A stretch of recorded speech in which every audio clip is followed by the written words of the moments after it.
Hello, my name is Horama, and today I have found a very intriguing story on the nosleep subreddit, and I have decided to share it here. It has been posted by the Club 7.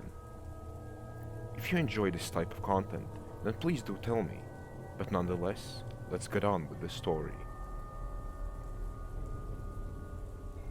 What my friend did back in high school.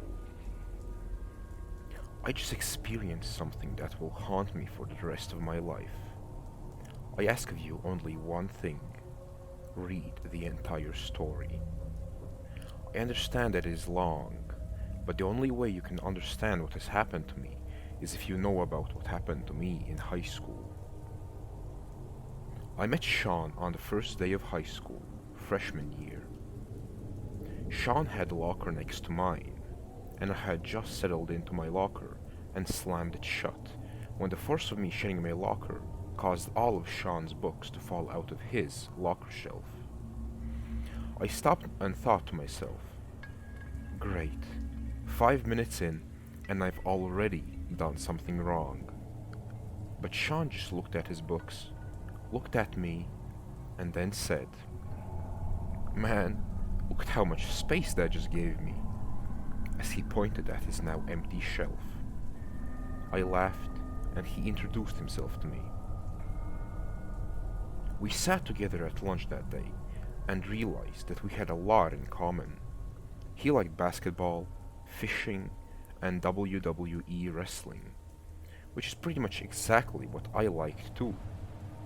We talked about these things during the lunch, and we sat next to each other the next day, and the next day, and pretty much every single day after that. We were best friends for most of high school, but things did start to change junior year.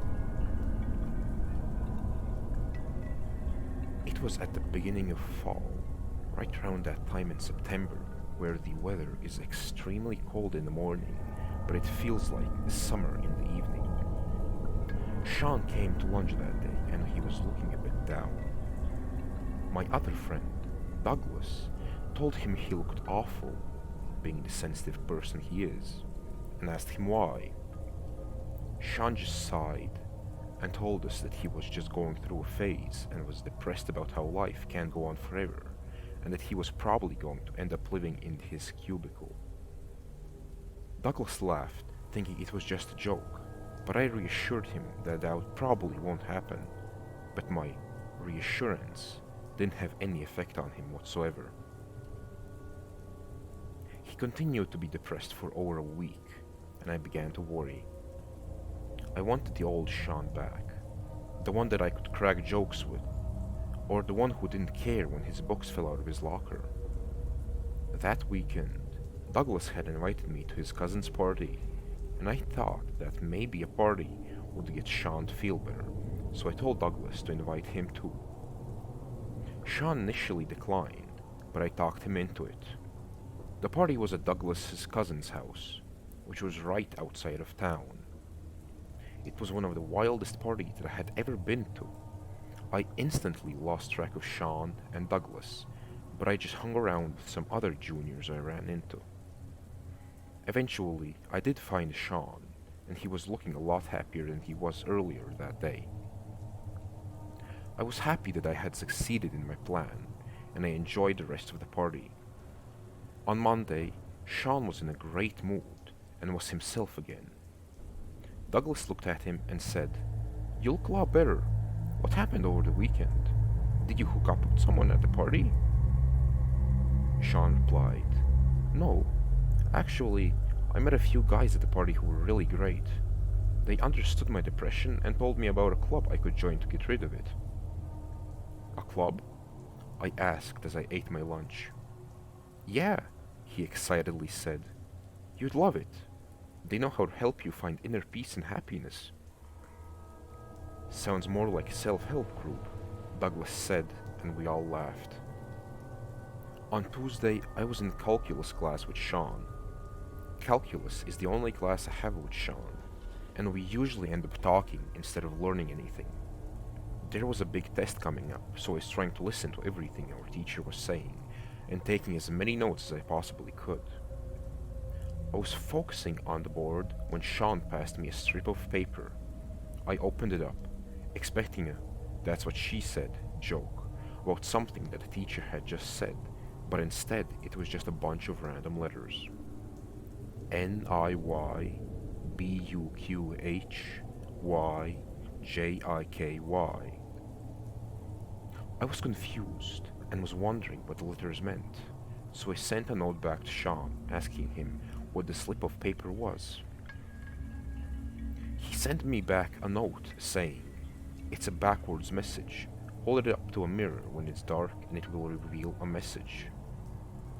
I wrote out the letters trying to flip them around, but they still only came up as gibberish.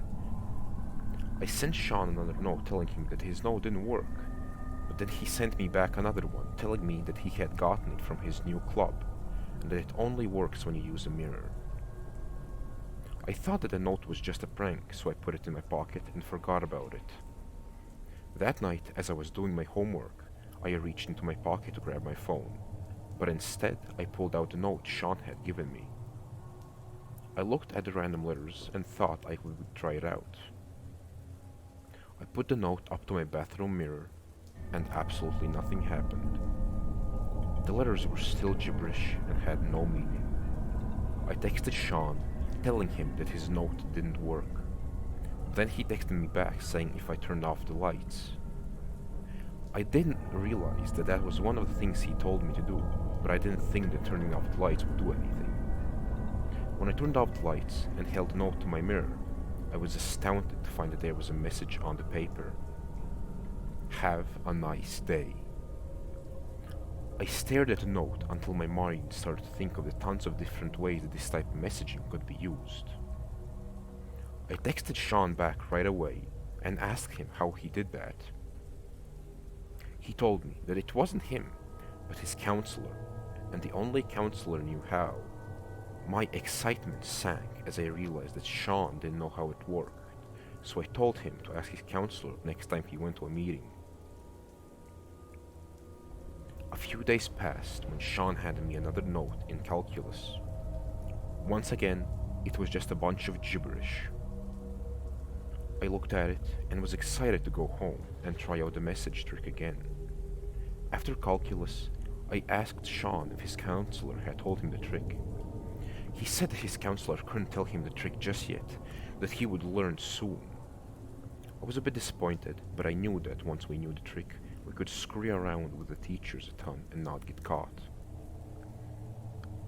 That night, I took out the newest slip of paper. It was longer than the last, but after I examined the last note, I realized that the amount of random letters equaled the amount of letters that each word had in the message. So, when the first message said NIY, it had the same amount of letters as day. I turned off the lights and held the message to the mirror. Happiness is right around the corner. Man, the messages Sean's counselor wrote were weird, but the trick was just too awesome. I didn't care about what the message said, just how it said it. I started to try and think of ways that this trick would work, but no matter how hard I thought, I couldn't think of anything. I went to bed thinking about the message. Happiness is just around the corner. The next day, Sean talked about how the club was beginning to talk about depression, and they were helping him get over his fear of death. He said that they told him to treat death not as an enemy, but rather as a friend. Death is what pushes us to accomplish a great life, he told Douglas and me. I couldn't help but think that that was a strange way to look at death, and that maybe it wasn't the best description of it, but it did indeed have a point. As humans, we do strive to make our mark on the world, and death is kind of our deadline. A few days later, Sean passed me another note. Sean still hadn't learned the secret, so I started to forget about it and I moved on to other things.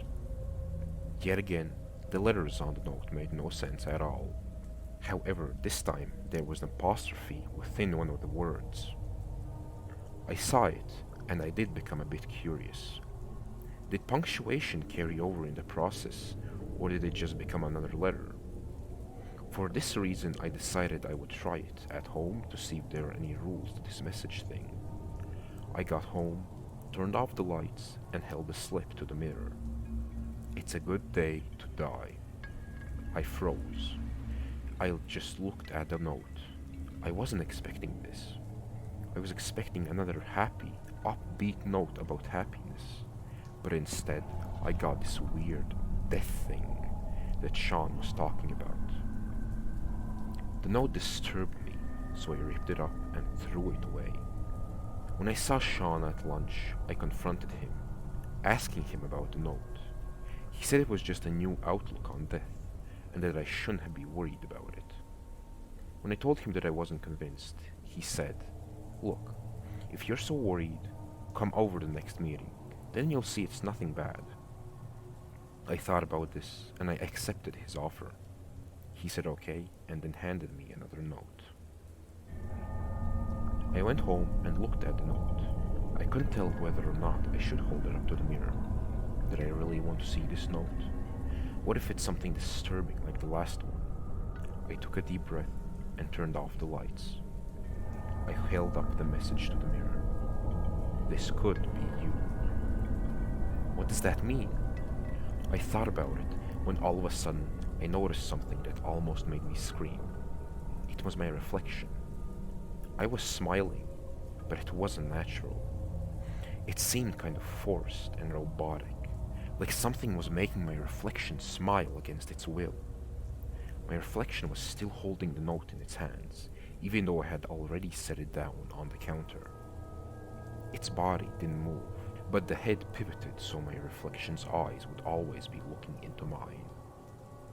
I slowly walked to the light switch and turned the lights on, which caused the image on my mirror to vanish. When I turned off the lights again, the image did not return. I walked back into my room, sat on my bed, and thought about what had just happened. I thought that the message trick was cool, but what I just saw was mentally disturbing. Now, you may think that what just happened would have caused me to have some second thoughts about going to the next club meeting, but in fact, it didn't. Actually, it made me want to go even more. I was worried about Sean, and if this club was telling him that the only way to be happy is to die, then he might commit suicide. I did not want to lose my best friend, and the notes all had to do with happiness and death. They started out with positive phrases about how you could achieve true happiness, but now they were starting to become dark. If Sean keeps thinking these messages are true, then he might be in some serious trouble. I did not bring up what had happened last night with Sean, but I did keep asking him when the next meeting was. He said I had to be patient and that he would talk to his counselor about it soon. On Friday, Sean told me that his counselor allowed him to bring me to tomorrow's night's meeting, but first I had to read one last note. He handed me a slip of paper with random letters that made up 4 words. That night, I took out the slip of paper. I looked at it and thought about the horrors it might bring. My fear became so great that I decided I couldn't do it. So I put it in my desk drawer. I didn't care what Sean's counselor said. I was coming whether I read the note or not. Sean kept texting me about how excited he was that I was coming to the night's meeting. On the other hand, I was dreading the moment that the clock would strike 9 and it would be time for Sean to pick me up. I spent the day thinking about what I should do if the meeting took a turn for the worse. Sean's car appeared in my driveway right about 9, and he began to drive to the edge of town. He didn't say anything when I first got into the car, and the silence was driving me crazy, so I tried to start a conversation. "Where's this meeting at?" I asked. "It's at a park right outside of town." Sean answered, as if he was programmed to say that answer. "A park?"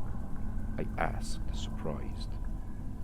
"Yeah," Sean answered like there was nothing wrong about what he had just said. Is there a problem with that? No, I answered, trying not to sound too suspicious. We reached the park in 15 minutes, and Sean led me to the middle of a field. As he brought me into the field, I noticed that there wasn't a single person besides ourselves in that field. Are we early? I asked him. Not exactly, Sean answered without turning around to look at me. We just have to wait here a little bit. We waited for a while as my mind rushed through thoughts. Why is no one here? Why is Sean acting strange? What is this club? Some sort of... That's when it hit me. Sean? I asked reluctantly, fearing at what the answer may be. Is this a cult? Took you long enough to figure out, Sean said bluntly. I stared at him for a long time, emotion flooding my body, thoughts flooding my brain. I felt many things at once. It was like a wheel was spinning in my head, and whatever emotion that wheel landed on, I would experience it. The wheel stopped on anger. Why would you join a cult? I said with a raised tone. Would you lie to me and tell me that it was a club? Essentially, a cult is just a club when you come down to it, Sean said like it was the most normal thing in the world to be in a cult. Next up, confusion. Why would you even want to join a cult? I asked him with a new tone of voice. Why did you bring me here? Because you disobeyed us, Sean said with no emotion at all. I froze, just like when I saw my frozen figure in the mirror. The only part of my body that moved was a wheel in my head. The wheel finally began to slow down, and the last emotion I felt was fear. Sean, I asked in a quiet voice, where is everyone? Sean let out a sigh and then did something that I wouldn't have expected in years. He pushed me. I fell to the ground, and as I was disoriented, he whistled. One by one, hooded figures jumped out of the trees surrounding us. They had all been hiding this entire time. My eyes grew wide, and I tried to crawl away, but Sean grabbed me and held me to the ground. You see, he said, every member of this club is given an assignment. They must initiate the assigned person into the club, or else their fellow members will kill them. The more assignments you complete, the closer you get to true happiness. You were my first assignment. I was extremely close to fully initiating you, but something you did last night threw the whole process off. The hooded figures had surrounded me. They held me down and put a rag in my mouth to make sure I couldn't scream for help. The whole initiation process centers around 5 notes. The first, to reassure the target that what he is doing is completely innocent. The third distracts the target and increases the fear of death inside of them. The fourth shows the power of the club and just what they can do if you disobey us. The fifth seals the deal and fully initiates the target into the club. And they usually don't even know that that's happened until they get their first assignment. That's when I realized it. I've been in the initiation process the entire time, but Sean hadn't succeeded because I didn't read the 5th note. But how did he know that? How does he know that I didn't read the note? You may be wondering how we knew that you didn't read the note, Sean said as if he knew exactly what I was thinking.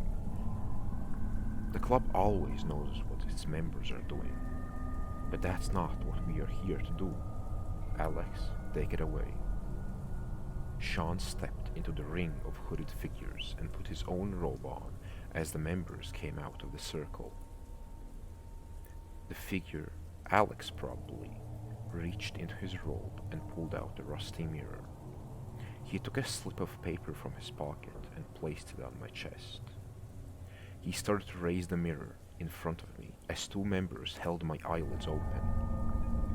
Right before I could see the note, I spat out the rag in my mouth and screamed. This startled the members, and they all started to run away. They wanted to initiate me, but I didn't want to get caught at all. They tried to drag me away, but I escaped the grasp of the man who was holding me. I sprinted. I sprinted until my legs were so sore that I felt like 1,000 needles were being pushed into them.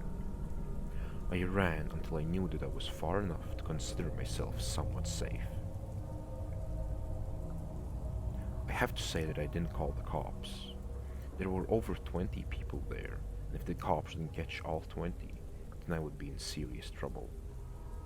I thought about telling my mom, but I figured that she would instantly call the cops too, so I didn't. On Monday, I didn't know if I should go to school. Unfortunately, I couldn't think of any excuse that would let me stay home without my mom getting suspicious, so I, reluctantly, got on my bus. To my surprise, Sean wasn't there. I went to lunch and only saw Douglas, good old Douglas, sitting at our table. It's been over 12 years since I graduated from that high school. I never saw Sean again after that Saturday night. I never called him, texted him, and he never contacted me. I forgot completely about that incident until a few nights ago. My wife was out with her friends for dinner, and my son was sleeping over at his friend's house. I was watching some hockey on TV when my power went out. It wasn't raining, so I figured that the fuse probably just broke. It is an old house after all. I grabbed the replacement fuse and the flashlight, and I descended into my basement. I walked into the room that had my fuse box in it. The box is right across from my door, so I closed the door and walked to the box. I reached out and opened it, but rather where all of the fuses would usually be, instead I got a surprise. When I opened it, there was a rusty mirror blocking me from the fuses. I was surprised and looked at the mirror. On there was a message. I read it, and then I dropped my flashlight. I turned around to look at my door, and written on it, with a black marker, was the letters THABMNIQUVBXAOPI. I just fell to my knees as the thoughts of my junior year began to flood back into my mind. Beneath the letter was a message that read, "Your first assignment is Douglas. Initiate him or die." I just sat there as the wheel in my head began to spin. All the while that phrase rang through my head, "Welcome to the club." This indeed was quite an interesting story. And while many of the stories on r/nosleep are indeed fiction, you do have to keep in mind that any ideas and thoughts we humans have are simply a remix, if you will, of past experiences and memories. So it does make you wonder, what experience was this story based off of?